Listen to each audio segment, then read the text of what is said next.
Hello and welcome to our program, Let's Talk About Mental Health.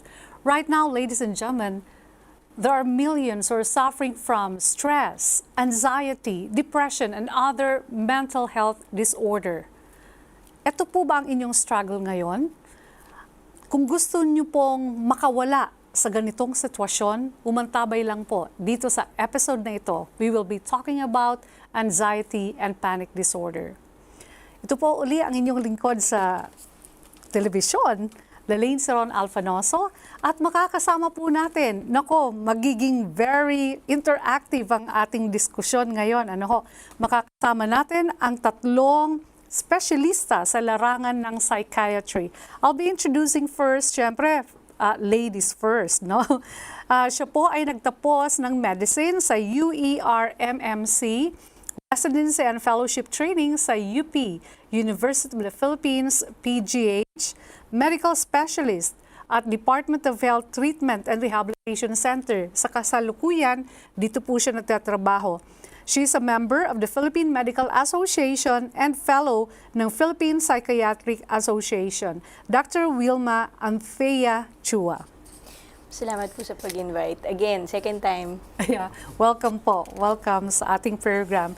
And then I also would like to introduce to you, siya po ay Doctor of Medicine at nagtapos po siya sa UP College of Medicine. And eto, take note, graduated cum laude in BS Psychology at the UP College of Social Sciences and Philosophy. And he trained in General and Adult Psychiatry sa UP PGH Department of Psychiatry and Behavioral Medicine and Diplomate of Philippine Board of Psychiatry. Member din po siya ng Philippine Medical Association.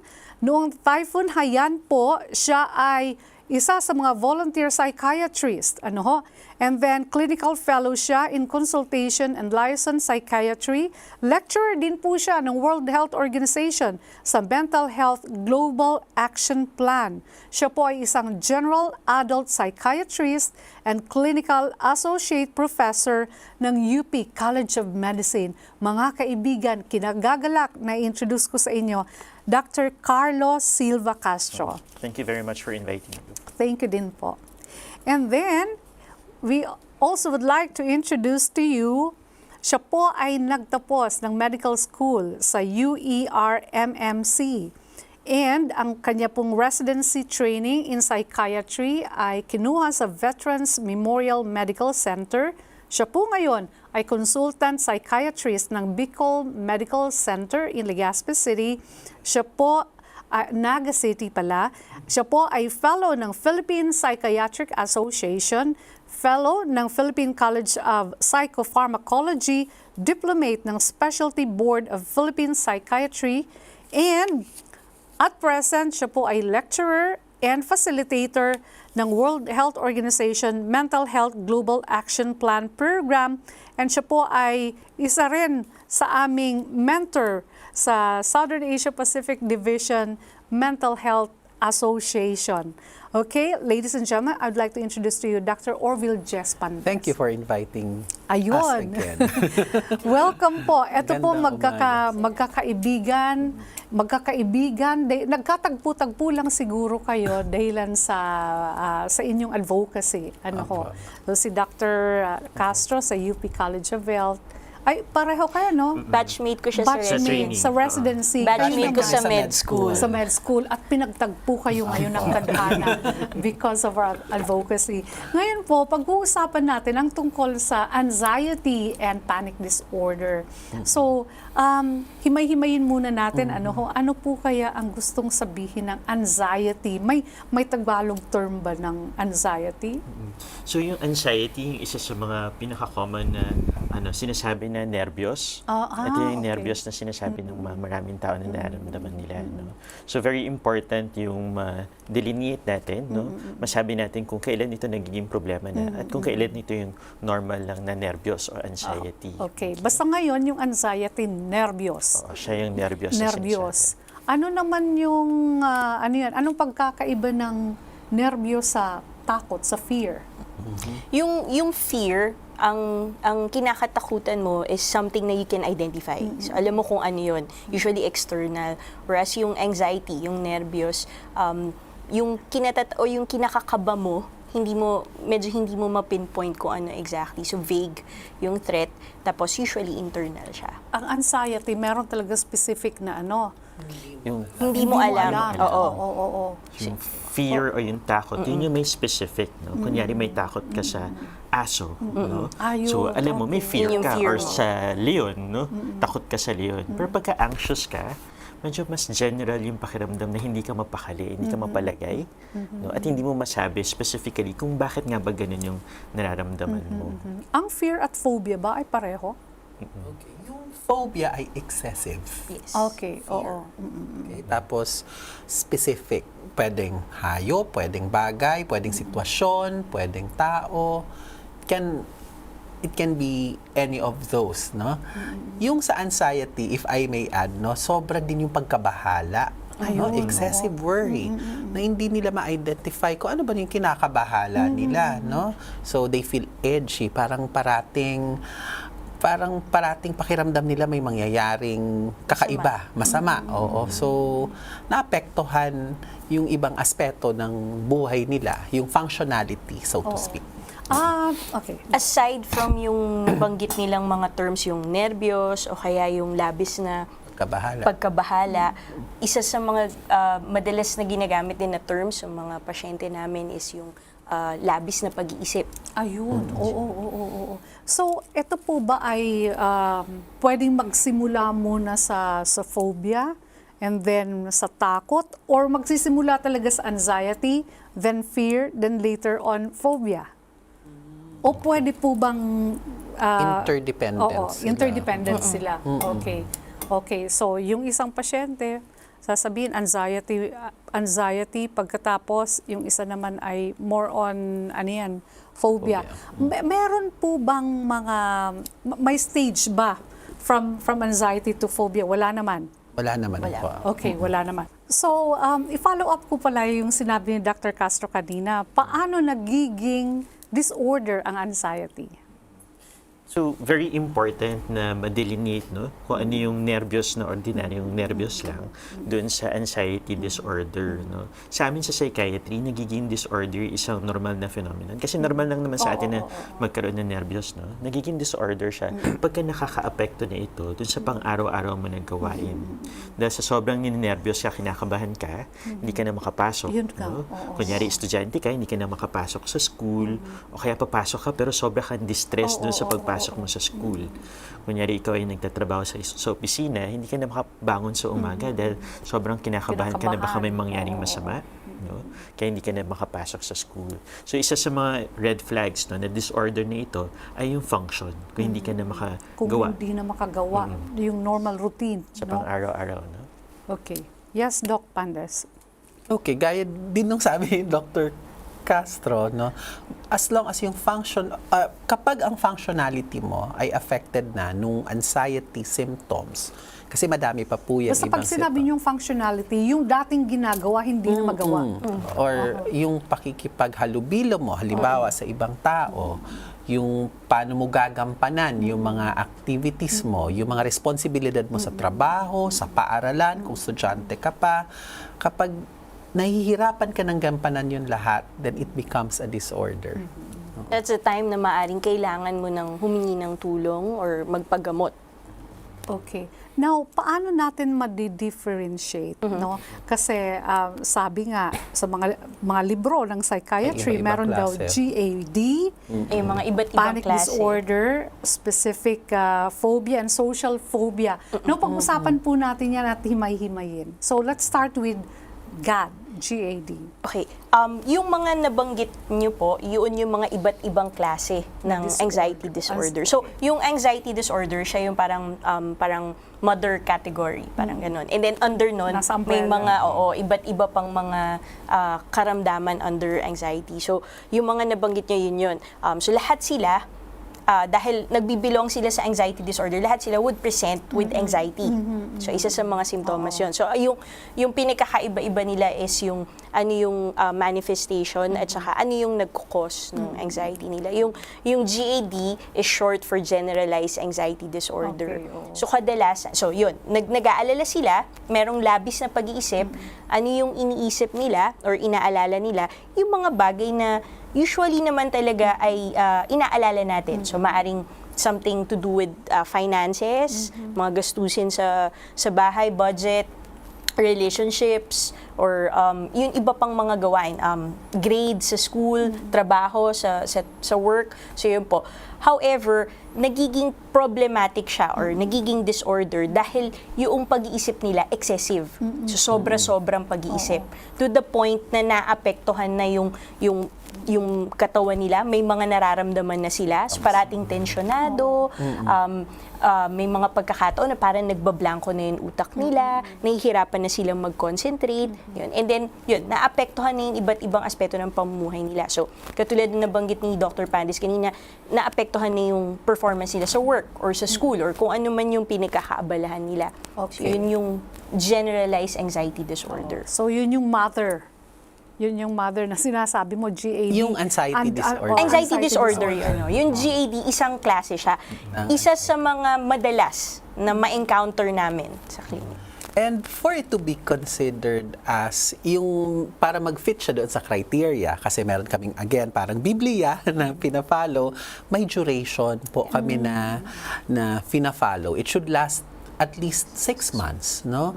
Tapos, bukod po doon, kailangan muna naming maisiguro na yung anxiety symptoms ay hindi nagmumula sa isang physical na karamdaman. Kasi may mga medical conditions po na maaring ang manifestations ay parang anxiety. Halimbawa, mataas yung thyroid hormone, yung tinatawag nating hyperthyroidism or yung may Graves' disease na tinatawag. Isa pa, kailangan hindi siya direktang epekto ng ginamit na substance. Kasi may mga droga, for example, or illicit drugs, marijuana, methamphetamine, or shabu, na pwedeng nervyos din ang manifestations ng patient. So, dapat naisantabi na muna namin yon para makasiguro kami na purely psychiatric yung problem, hindi dahil sa ibang sanhi. Okay. Doc Castro. Siguro yung isa ko rin idadagdag, no, aside from yung generalized anxiety disorder, meron din tayong tinatawag na panic disorder naman. No? So kung sa generalized anxiety disorder, yung pang-araw-araw na mga problema yung iniisip mo, sa panic disorder, pwedeng wala kang iniisip na problema. Basta kinakabahan ka lang. Bigla ka nalang kinakabahan at para kang inaatake sa puso. Ayun, no? oo. Yun yung Nagpapalpitate. usual na kwento, nagpapalpitate sila, sobrang pinagpapawisan, pakiramdam nila mamamatay na sila. Sila yung mga pasyente na pupunta sa emergency room. No? Tapos kasi feeling nila inaatake sila sa puso. Pero pagka ini-CG mo sila o ginawa ng workup, Ang lakas normal. ng Malakas yung pintig ng puso, Malusog regular sila. siya. No? Malusog sila. naman. Minsan meron ako niyan. Na emergency room ka na ba? Kasi yun ang problema nila, no? Hindi naman. Basta, meron kasi akong Fitbit. Napapansin mo bumibilis yung... Bakit? Bumibilis na kako. Lalo na pag may mga, alam mo, may Pag-tense or presentation. anxious, May presentation tayo. Parang iba ka ako yung, sabi nila, hindi, menopausal syndrome yan. So, anxiety po pala yun. Pwede siyang anxiety disorder, yung panic disorder na tinatawag nila. No? Na pagka punta nila sa emergency room, normal lahat. No? Tapos sasabihin sa kanila ng doktor, hindi nasa isip mo lang yan, walang problema sa iyo. So yung pakaramdam ng pasyente, parang hindi, nararamdaman ko siya talaga eh. So mas lalong may invalidate yung pakiramdam ng pasyente pagka ganun. Kaya sila pupunta sa amin. No? Dahil walang makitang anything wrong with them sa laboratory. So pag may ganun, halimbawa pumunta ako kay Dr. Orben sa Adventist Hospital kami, Doc, merong nangyayari sa akin, kasi magpa-present, I was about to present, merong nangyayari sa akin, iba ang tibok ng puso ko. Pagkatapos dito sa Fitbit ko, more than 100 na. Sabi ko, kailangan mo na talaga akong dalhin sa ER. Pero sabi naman ni Doc, normal ka lang. Normal ka lang naman. Sorry, mag-deep breathing ka lang. Pag may mga ganong sitwasyon, ano ang sinasabi nyo sa pasyente? Ang pinakaunang step talaga, dapat i-rule out muna talaga namin na hindi siya cause ng isang medical problem, no? Kasi Baka medical problem to. we only reserve yung phrase na okay ka lang kapag naisagawa talaga namin yung lahat ng mga pagsusuri, no? Kasi baka naman may mamiss ka, meron talaga palang medical problem yung pasyente, yun pwede pa niyang ikamatay eventually, no? So, yun, goal namin na bago kami mag-conclude na purely panic disorder, na purely psychiatric siya, kailangan muna namin masiguro na hindi talaga siya dahil sa ibang medical na conditions. Yun yung una namin gagawin, no? And kapag ganun na, then saka namin i-address siya as a psychiatric problem. So, or siguro, after ng presentation, nawala na yung palpitation, normal na yung heartbeat mo, yung pulse rate mo. So, anxiety lang talaga yun. Yan po yung sinasabi kanina ni Dr. Castro na you have to differentiate ano yung normal na anxiety. Sa inyo po kasi, meron kang ipepresent. So, kahit sino sa atin, pag merong importanteng bagay tayo na gagawin, syempre gusto natin maayos yung kakalabasan, maaring makaramdam din tayo ng anxiety. Kaya lang yung katulad nung nabanggit din kanina ni Dr. Castro with regards sa mga nakakaranas ng panic disorder, yung mga atake nila, may mga pagkakataon kahit wala silang inaalala, walang trigger, wala silang pinoproblema nung time na yun, walang iniisip, pero bigla silang makakaramdam nung panic attack. And adding more problem to that, once naka-experience na kasi ng panic attack, they will anticipate na baka magkaroon sila. So it adds up to the anxiety. Kasi may mga situation, minsan may kaakibat yun na tinatawag nating agoraphobia. Yung natatakot sila na maiwan sa isang mataong lugar or in an open space kasi yung takot nila na baka bigla silang atakihin tapos wala silang kasama, wala silang tulong na makuha. So it adds up to the anxiety kasi ina-anticipate na nila that it might happen again. Meron akong friend natin na every time na sumakay siya sa plane, pag magte-take off na, saka maglaland, talagang na yan, magsisigaw na yan. Kakabahan na. Pero pag nakaland naman, okay na siya. Okay na siya. So, siguro pwede natin tinan din yan. Baka phobia naman yung meron siya. Specific na phobia ng flying ng planes. Kasi may iba't ibang klaseng phobia, no? So, pagka sinabing phobia, katulad ng sabi ni Dr. Pandas kanina, no, na yun yung meron kang specific na kinakatakutan na pwedeng nakakatakot, pero yung reaction mo is excessive. No? Sobrang pinagpapawisan, sobrang iniiwasan mo siya, no? Iniisip mo pa lang siya, sobrang ng lakas ng tibok ng puso mo, no? Yung gano'n, yung specific na phobia naman. Ayun, so phobia sa pagsakay sa elevator, Yes. phobia na nasa Takot isang sa heights. room. Ako ang phobia ko, asawa ko. Ibang Joke problema. Joke lang. Okay, so ano po ba ang pinaka malala na anxiety disorder? Dadagdag ko lang, aside from yung mga nabanggit na natin, meron pang isa pa. Ano yung pa po tinatawag yun? natin Sige naman po. na social phobia. Ayun, ano naman So, po yung yung social phobia naman, yung anxiety nila nanggagaling dun sa pag nandun sila sa isang sitwasyon na may need para mag-perform sila. So, yung kinakatakutan nila doon or kinakakaba nila ay yung ma-embarrass sila, mapahiya. Kunyari dun sa example ninyo, no, na may presentation ka, tapos kinakabahan ka. Pero ikaw kasi, tumuloy ka pa rin dun sa presentation mo at nag-present ka pa rin. Pagka meron kang social phobia, no, kunyari ganun, no, magpipresent sila, sobrang kinakabahan, ninenervyos sila to the point na hindi na sila makaka-perform doon. Aatras na sila. Kunyari, estudyante ka, hindi mo maiiwasan na may presentation ka. No? At kailangan mo i-endure. Kaya sila nagkakaroon minsan din ng kaakibat na depression din. No? Kasi gusto nila siyang gawin, pero hindi nila kayang gawin yun. No? Siguro mamaya pag-uusapan natin kung paano nila mamamanage yun. Mamaya sa second segment. Okay, yes. At hindi lang siya limited doon sa performance. For example, yung simpleng bagay, or for us, it may be simple, yung kumain mag-isa. Halimbawa, in a public place. For some, sobrang anxiety-laden yon kasi wala lang, natatakot sila na baka tinitingnan sila habang kumakain sila o husgahan sila na ang takaw-takaw o husgahan sila na mali yung table manners nila while eating in public. So, pwede rin maging form of phobia din yun. May mga ganyan nga, no? Meron tayong mga kakilalang ganyan. Sa sinabi nyo, GAD, social phobia, panic disorder. And Ano po ang specific pinaka-common? Sa clinics, Sa no, practice ako, nyo? madalas ko nakikita yung mga generalized anxiety disorders. Ano po? Yung Generalized. GAD, GAD. Okay. no, at saka yung mga panic disorders din. No? Yung mga panic disorders, nanggaling na sila sa iba't ibang mga espesyalista. No? Na usually, nagkukonsulta na sila sa Nare-refer sa inyo. sa doktor sa puso, no? Meron na refer na rin sa neurologist, no, espesyalista sa utak, no? And wala silang makitang anything wrong with them, kaya i-refer sa amin.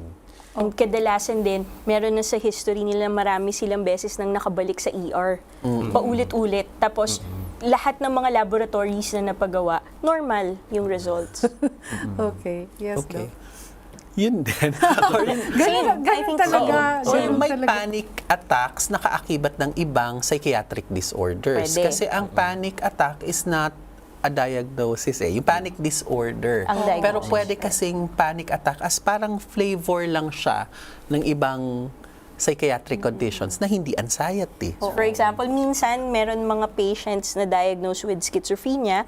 Tapos dahil part nung delusion nila, yung paniniwala nila na merong gustong manakit sa kanila or may mangyayari sa kanila, so nakakaranas sila ng panic attack. So kinakabahan sila, pero yung ugat ng kaba nila, dun sa paniniwala nilang hindi totoo. So iba yun. So, iba palang panic attack Sa panic disorder. Yes. Oo. I-ano nga natin yun? Himayin. Himayin. Oo. Ang- So, panic attack, simptomas siya.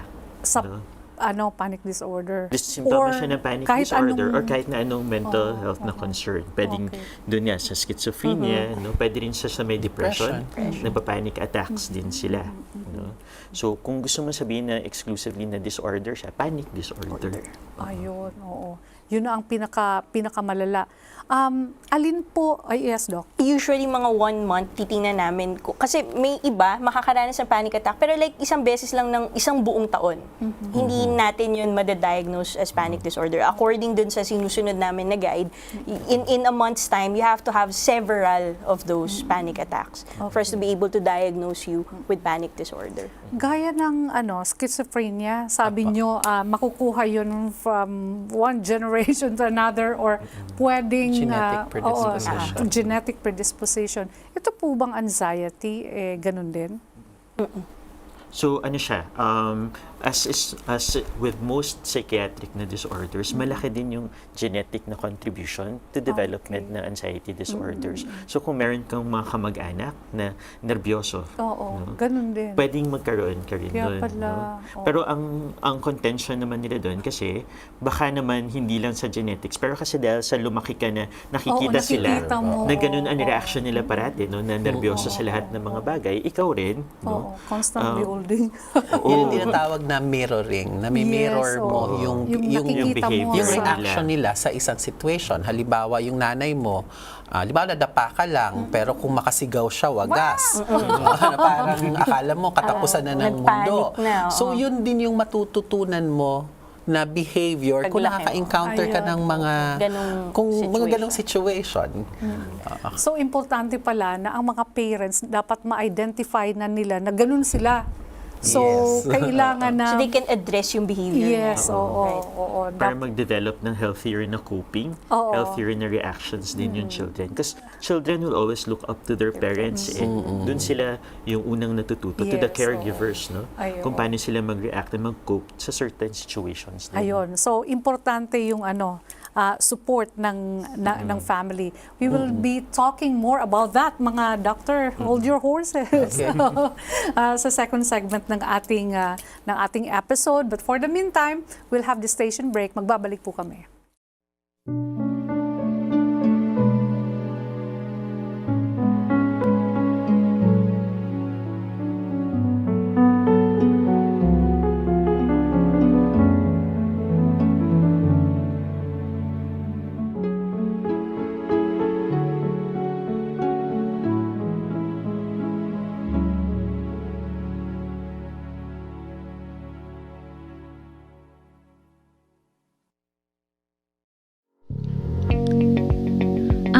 buhay ay isang paglalakbay. Minsan mahirap, minsan ay madali.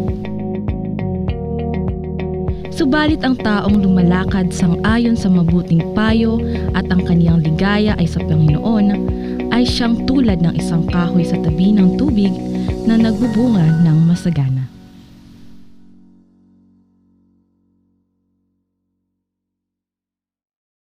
Welcome back dito po sa ating program, Let's Talk About Mental Health. Kasama niyo pa rin po, Lelaine Seron Alfanoso, si Dr. Pandes, Dr. Chua, and Dr. Castro. Okay, ngayon, iisa-isahin po natin ang GAD, panic disorder, specific phobia, saka social phobia, at kung paano po ito ginagamot. Let's start with... Paano nagulat ako? Let's start with Dr. Pandes. Okay, so, ayun, gaya nga ng sabi namin, sorry for emphasizing this, it's prudent for us na siguraduhin namin na hindi siya sanhi ng isang medical condition kasi mas mabuti nang naisiguro natin yon dahil mas fatal yon kung na-miss out natin na meron pala talagang underlying na medical problem, be it a heart condition, an endocrinologic problem, or even a neurological problem. No? Pag na-miss out kasi yon, naging kampante tayo, baka bigla na lang mamatay yung pasyente. Inisip natin that, dinismiss natin agad that it's psychiatric. So we have to rule that out. And then we also have to rule out substance abuse, no? Or sometimes the medications that they might be taking na nagkakaroon ng ganong effect, kailangan din po nating i-evaluate yon. Once na-rule out natin, depende sa assessment ng psychiatrist, base sa severity nung illness, no?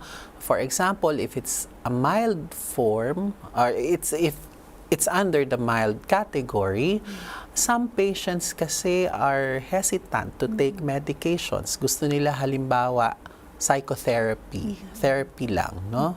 Or tuturuan lang sila ng mga relaxation techniques, for example. Then we can give that. No? Katulad din ng ibang mga psychiatric conditions, we follow the neurobiological, psychological, and social realm ng management ng psychiatric patients. So we have to address the biological aspect. Kasi tulad din ng depression or schizophrenia, meron ding mga chemical sa utak which we call neurotransmitters na naaapektuhan sa anxiety disorder. So there are medications that we call anxiolytics. Ibig sabihin, bukod sa pampakalma, no, iniibsan din ito yung mga body symptoms na dulot ng anxiety disorder kasi isa sa mga effects ng anxiety disorder yung parang nagkakaroon ng hyperactive na sympathetic function, yung tinatawag bang fight or flight, no? So parang parating handa na either tumakbo o lumusob kaya bumibilis yung tibok ng puso, parating alert, pinagpapawisan, nanginginig, nanglalamig ang mga kamay, yung iba nahihilo, no? Iba nga naiihi, natatae or whatever. Okay, so for example, sa palpitations, pwedeng dagdag namin dun sa anxiolytic o yung pampakalma, pwede kaming magbigay ng beta blocker, no? Para makontrol ulit, ma-regulate yung napakabilis. Lahat naman pong gamot may side effect, pero titimbangin kasi natin yung pangangailangan ng pagbigay ng ganong gamot, no? Pagdating sa psychological part, no, may mga specific therapies. Although hindi natin tatalakayin ng specific na detalyado, may tinatawag na mga CBT or cognitive behavioral therapy. Yung iba may tinatawag na mindfulness therapy, no, pwede rin 'yon, or any relaxation techniques, no? This is for anxiety. Kung halimbawa phobia, no, may tinatawag kaming mga systematic desensitization or flooding. Ito yung mga pamamaraan para maibsan yung phobia. And social, kagaya nung ginagawa namin sa depression, gusto naming i-evaluate din kung ano ba yung nagpa-perpetuate, yung nagpapanatili ng pagkakaroon ng anxiety. Baka merong home situation o merong mga factors sa community or sa neighborhood ng patient that makes him or her anxious. So we have to address this also. Yes, Doc. Similar sa katulad nung nabanggit ko dati sa paggagamot ng depression. So, pwede silang mag-respond with just medication alone. Pwede din, may mga cases din, patients na nagre-respond with just psychotherapy alone.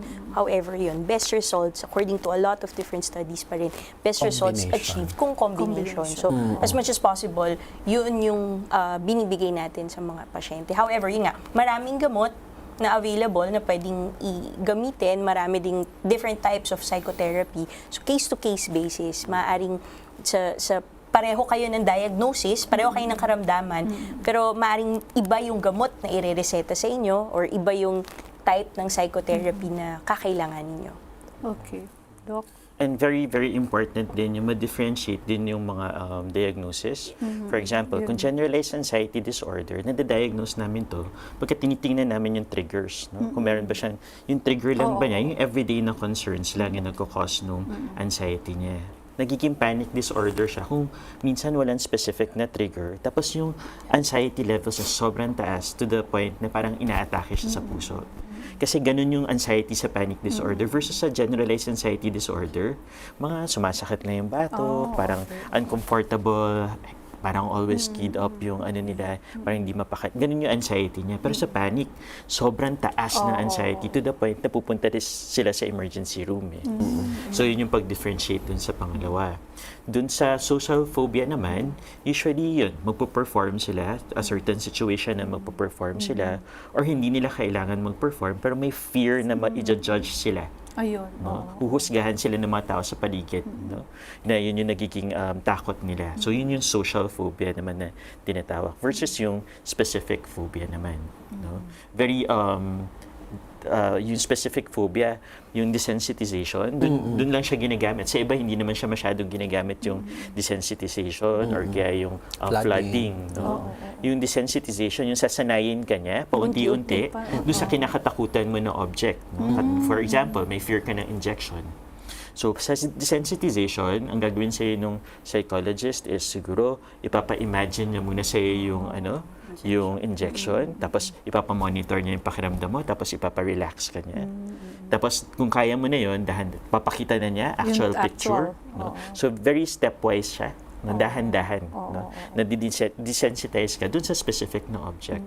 Versus yung flooding naman, Kabaliktaran yun. kabaliktaran yun. No? Kung yung dahan-dahan, exposed ka kaagad. No? Pahawak niya na sa'yo yung injection, tapos ipapa-relax ka niya hanggang hindi ka na matakot doon sa kinakatakutan mo na object. Sa experience nyo, between flooding and Desensitization. Alin ang effective? Depende po talaga kasi sa... Depende talaga sa depende sa pasyente. tao. Case-to-case basis po talaga. Ano po yung mga common triggers? Kasi kailangan pala na malaman nung family or nung tao mismo, yung pasyente mismo, kung ano ang nagtitrigger ng anxiety. Ano yung mga common na nagtitrigger? For the patients whom I see in the clinic, very, very important yung life situation nila. Okay. Especially for yung GAD. No? Everyday problems. Seemingly parang everyday problems lang.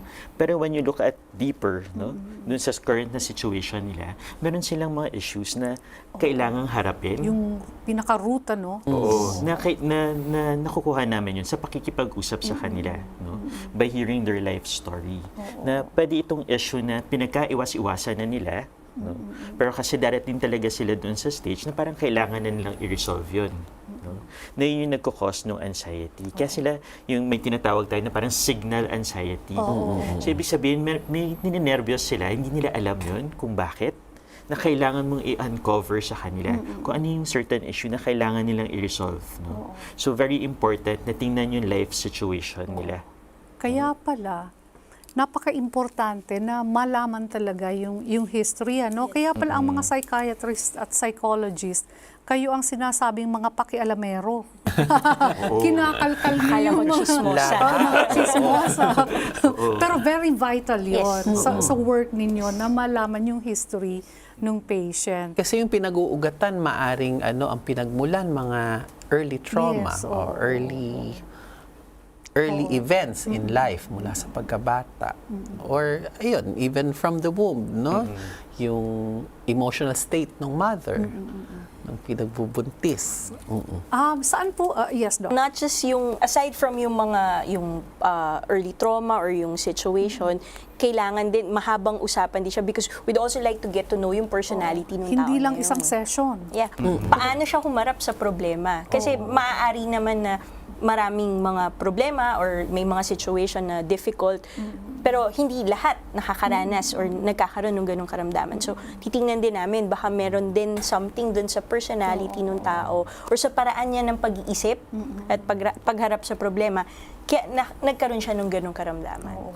For example, ng personality na very prone sa magkaroon ng anxiety, yung very controlling, yung obsessive-compulsive, na dapat lahat makontrol nila. Ganun. Dapat at this time, married na sila. Dapat at this time, may anak na sila. So, dapat lahat Gusto niya going yung nasa according to time plan. frame. So, pag hindi nasunod yung schedule, Magiging frustrated siya, no? Na hindi nasunod yung schedule. Yung mga perfectionist. Yes. Yes. Sila rin. The reason why they get anxious is because they lose the sense of control. Remember, issue nila lahat tansya.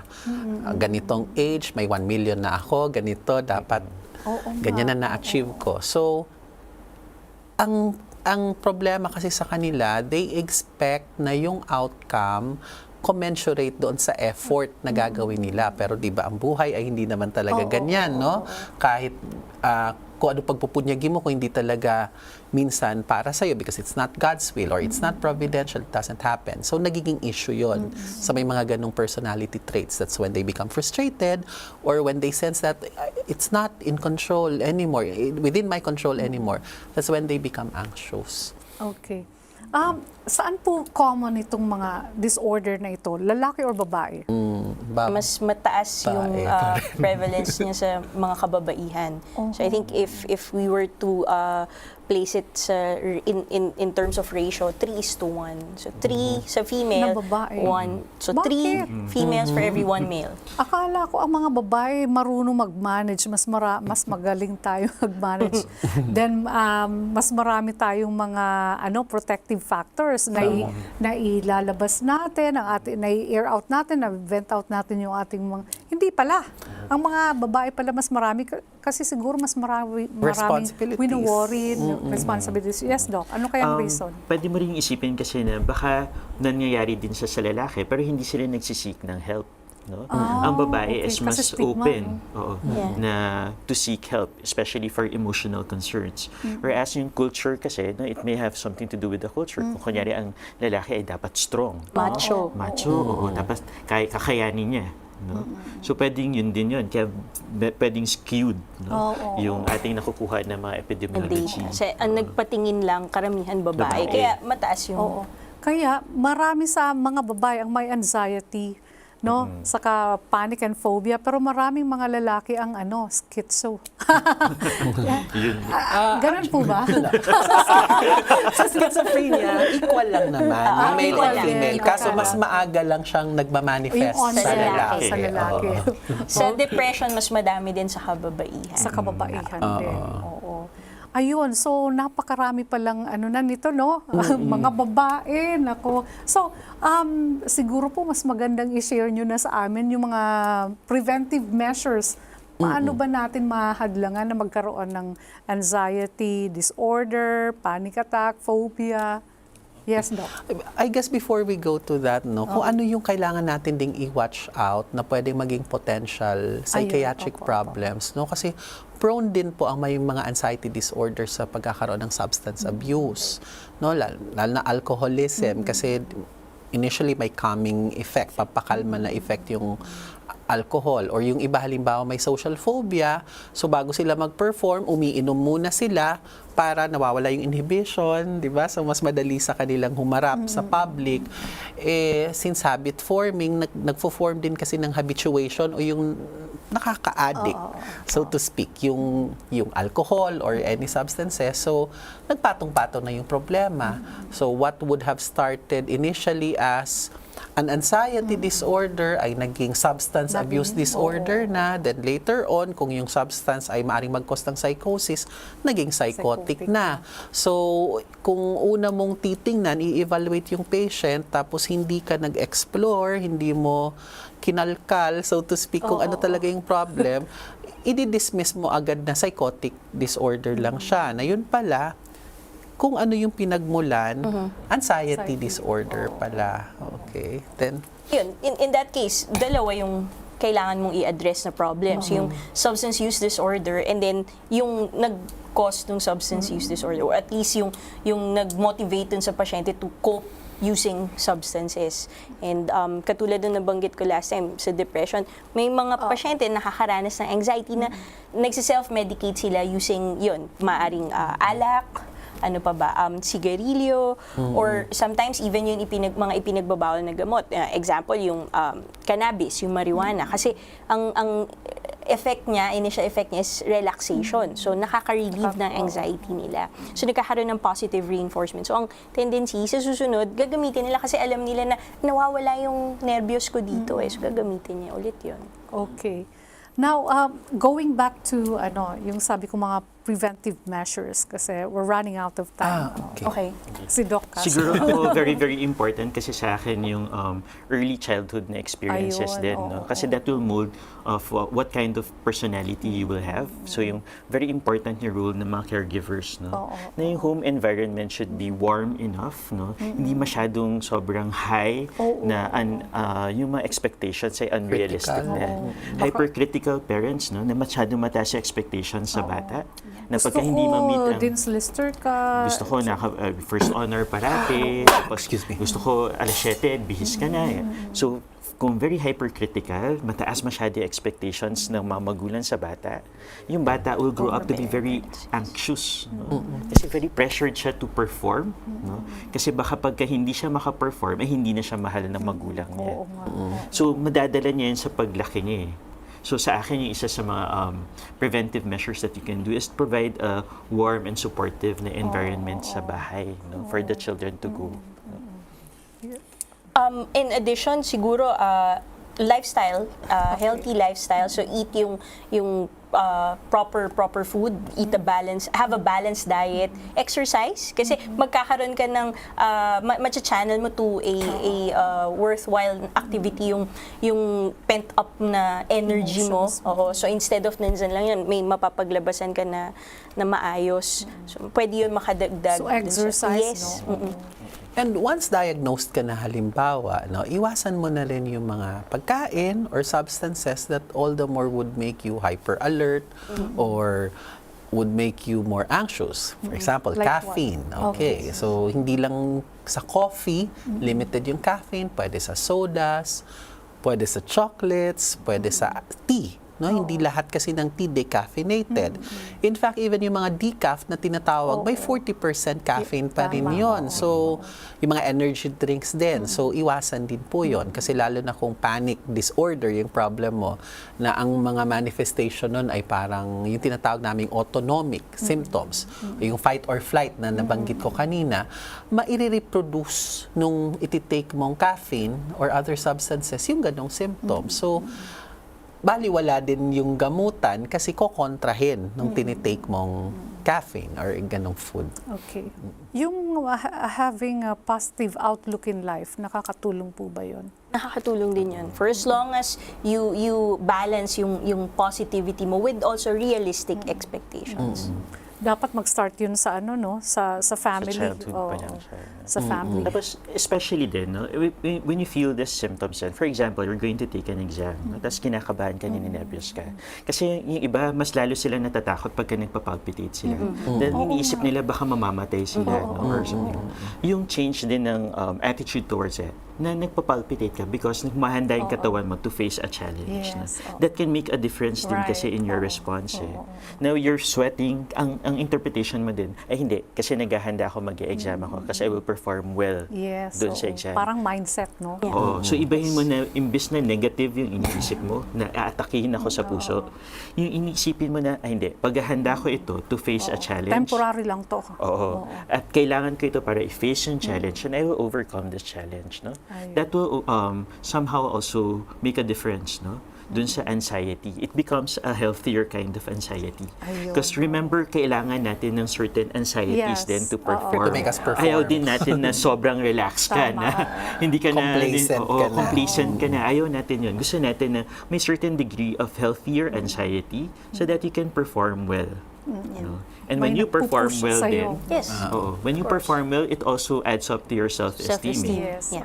Yung sense of effectiveness, which is very, very important din to counter yung yung anxiety. Okay. So basically, during treatment, hindi natin goal na mawala, never ka nang ma-anxious, never ka nang kabahan.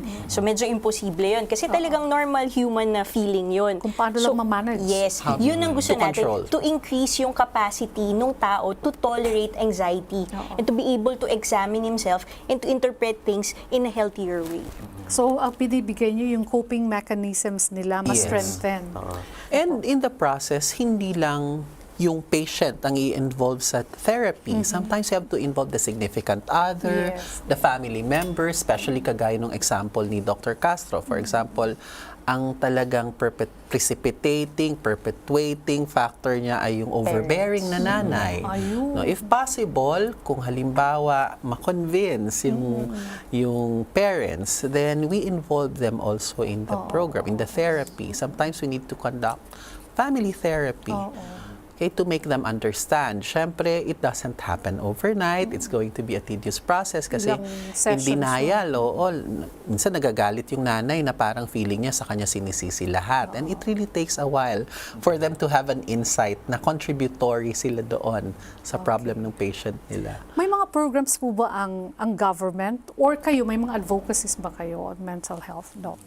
Siguro, in terms of yung program ng government, no, yung MHGAP, it also has a module on anxiety na tinuturuan din yung MHOs, yung mga health workers no, sa community on how to better manage yung anxiety disorders. No? And very good din yung module niyan dun sa mga non-pharmacological, yung hindi lang gamot. Malaki yung kinalaman nung gamot sa pag-control ng symptoms agad. Pero yung what will make a difference din talaga dun sa course would be yung doon sa non-pharmacological na therapies. No? Like yung exercise, no? Meditation is also very good. No? Enjoying, yung taking time to rest no? and Listening to music. Yoga. In addition doon, kasi nabanggit na ni Dr. Castro in meditation, so prayer, another form of meditation, nakakakalma din siya. Dr. Pandes, meron po ba kayong idadagdag? Okay. May mga support groups po, no? For example, sa Bicol, meron kami. I'm sure yung ibang, I'm not just familiar with the specific names ng mga support group for anxiety patients and their relatives, but I'm sure other institutions would have that also. And some organizations, yung like sa church, yung sa SSD, we recently launched the mental health team and they also underwent training already, tapos yung psychological first aid was already taught to them, no? So, yun, merong mga organizations sa iba't ibang sectors, institutions, para matulungan yung mga patients who are suffering from anxiety disorders. Thank you po, Doc. Sa amin, I deal mostly with patients with substance use disorder. So, kung meron silang ganong kaso, then they can, if ni-recommend for rehabilitation, inpatient rehab, as the psychiatrist doon, tinitingnan ko din kung merong comorbid na anxiety disorder, kaya sila napagamit nun. Then, we treat accordingly. Okay. Doc? Sa amin din, in our institution, meron din kami family support groups, no? Which provide yung... sa UP, PGH po. Sa PGH, every first Sunday, which provides yung psychoeducation. No? Hindi lang anxiety disorders, pero lahat, may series sila na sinusundan no? To educate yung mga families and yung lay people about yung mental health concerns din. So, hindi na po pala poproblemahin ang ating mga tao, no? Mga kasamahan kung meron siyang anxiety saka panic disorder dahilan sa my hope. Parting words, Dr. Pandes. Anxiety disorder is treatable and manageable. All you need to do is seek for help, no? Visit your psychiatrist so that it can be managed. And it's very important na the families involved para they can better understand kung ano yung pinagdadaanan at nararamdaman ng kamag-anak nila na mayroong anxiety disorder kasi mahalaga ang tulong nila sa paggaling ng pasyente. Tapos tatandaan din yun that help can be sought. No? Hindi lang kami yung nag-work dito sa mental health field. Marami ding mental health practitioners, psychologists, counselors, no? Pastors, social workers, no? Who are trained, no? To talk to people with mental health concerns. Ayun. So marami ng tutulong. Yes. Now, maraming salamat, Dr. Pandes, Thank Dr. you. Chua, and Thank you. Dr. Castro. Thank you very much. Nag-enjoy po ako sa ating talakayan ngayon. And meron po tayong book dito, The Power of Hope. You can avail this. May mga friends po tayo na umiikot at nagbibigay po sa inyo nito, The Power of Hope. And we will close this episode with a Bible verse coming from Psalms 34:18. Be assured that the Lord is close to the brokenhearted and save those who are crushed in spirit. Knowing this will help us face sadness, hurts, and depression with much greater strength and courage. Maraming salamat po. Ito po ang inyong likod, Lalaine Seron Alfanoso.